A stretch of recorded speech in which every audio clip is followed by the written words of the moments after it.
We finally got the matchup so many people were looking for. Dustin Poirier versus Michael Chandler is just behind the corner, and I'm gonna make a video breaking down who I think is the winner of this fight. I will break the fight down into three main components which I think are the main factors in this fight or any other fight, which is striking and power, grappling, and endurance. I will try to score it for each fighter, give it to one of the fighters, and then sum up who wins the fight. So first category, who is better at striking?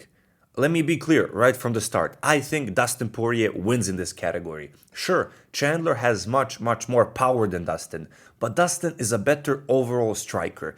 Yes, Chandler can win this fight if he catches him with a power shot early on in this fight, maybe in the first half of the fight. However, long term, throughout the entire fight, I see Dustin Poirier outstriking Michael Chandler. And come on, think about it. Dustin lately fought so many people that have crazy power, right?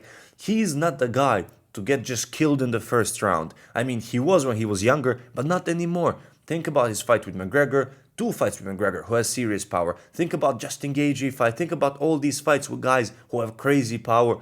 And he didn't manage to get hit. So the new version of Dustin is very hard to hit. And I doubt that Michael Chandler managed to hit him and knock him out early, which might happen, but I think it's very unlikely. So yes, even though Michael Chandler has the advantage of power, I think the overall striking goes to Dustin Poirier for sure. The next section of the breakdown is grappling. Who is better at grappling? Well, of course, I think we can all agree that this goes to Michael Chandler. I think actually that this is Michael Chandler's main way to victory.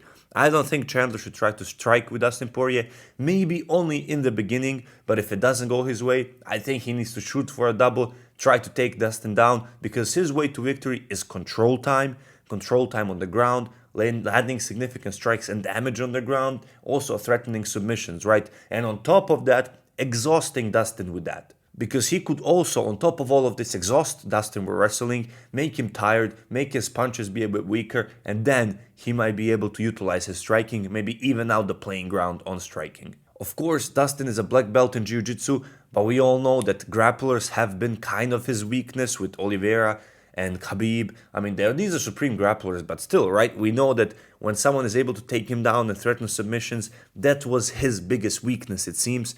So definitely, even though he's a black belt in Jiu-Jitsu, I think this for sure goes to Michael Chandler. But what about the endurance or cardio? Who is better at this?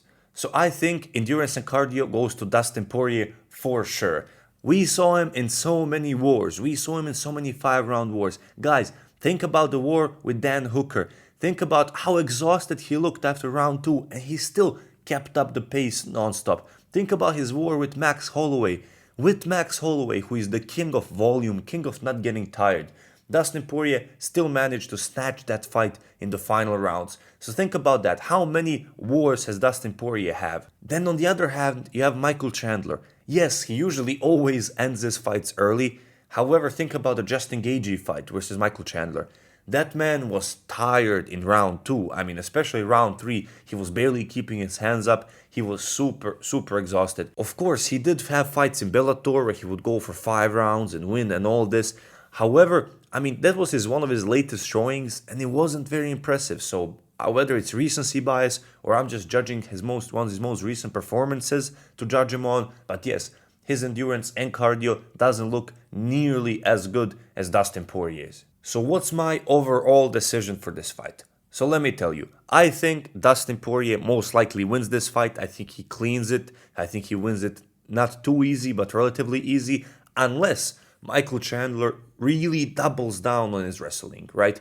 If he tries to strike Dustin Poirier, if he tries to just go for striking, unless he knocks him out and catches him by surprise, Dustin Poirier outboxes him, Dustin Poirier takes the decision, or perhaps even the finish. I really believe in this. So yes, Michael Chandler only wins by out-grappling or catching him with a crazy shot like he did, for example, Tony Ferguson, which is very possible. However, if I had to say it, I mean, Dustin Poirier wins this fight for sure. So that's my opinion. Regardless of the outcome of this fight, regardless of my picks, I think this is an amazing fight. I'm so looking forward to it. This will be one of the fights I think that will be remembered for ages. And also the implications, what does it mean? What does the winner of this fight do? It is absolutely crazy because the lightweight division is a shit show. I mean, you have Islam Makhachev trying to fight Alexander Volkanovski, which puts the division in a stalemate. So what do they do? Like, what does the winner of this fight get? An interim belt with who? Like, it's a very interesting spot in the lightweight division. So I'm very, very much looking forward to seeing this fight because I think it will dictate a lot of important things in the division. But overall, guys, thank you for staying in for so long in this video. Thank you for listening. Let me know in the comments what you think. Do you agree? Do you disagree? Do you think Dustin Poirier cleans out this fight or no? Let me know. I love you guys. Peace.